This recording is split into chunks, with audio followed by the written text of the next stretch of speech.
Thank you, Mr. Speaker. Mr. Speaker, I ask unanimous consent that all members have 5 legislative days within which to revise and extend their remarks and include any extraneous materials on the bill under consideration. Without objection. Mr. Speaker, I yield myself such time as I may consume. The gentleman's recognized. Thank you, Mr. Speaker. I rise today in support of H.R. 612, the United States-Israel Cybersecurity Cooperation Enhancement Act of 2017.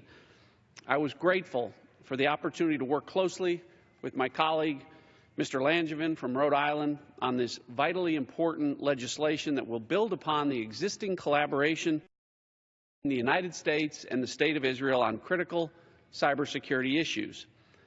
Following our successful congressional delegation to Israel in May of last year to discuss homeland security and cybersecurity issues, Mr. Langevin and I worked closely to champion 2 important pieces of legislation.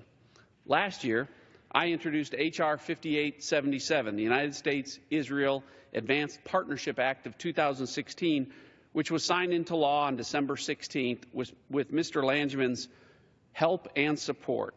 That legislation expanded a current cooperative research program between the 2 countries by adding cybersecurity to a program that had previously focused only on border security, explosives detection, and emergency services.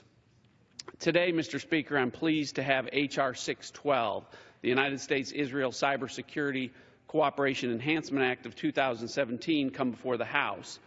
This bill would expand the memorandum of agreement already in place between our Department of Homeland Security and the State of Israel by authorizing the Secretary to carry out a grant program at DHS to support cybersecurity research and development, as well as the demonstration and commercialization of cybersecurity technologies. During our congressional delegation, Mr. Langevin and I were able to meet with top Israeli officials, including Prime Minister Benjamin Netanyahu, to discuss how the United States and Israel can better cooperate in these vital areas. We also had the opportunity to meet with many of Israel's cybersecurity companies and technology startups.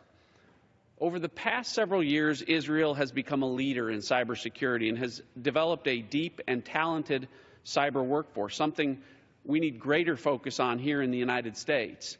To that end, much of our discussion with officials and private companies revolved around how the United States and Israel can work more closely together and learn from each other as we combat growing cybersecurity threats. This legislation is a product of those successful discussions. Mr. Speaker, the United States and Israel are both under constant threat from nation-state and other actors that wish to do our countries harm. So it's vitally important that the United States and Israel work hand in hand to build our cyber defenses to combat these cyber threats together. Mr. Speaker, it's also vital that here in the House, both parties work hand in hand on America's national security vulnerabilities. Given the current political environment, I'd like to commend and thank my colleague, Mr. Langevin, for his willingness to do just that, as demonstrated by his partnership on this issue. And I very much look forward to continuing to work with him on more cybersecurity issues during the 115th Congress. I urge all my colleagues to support this legislation, and I reserve the balance of my time.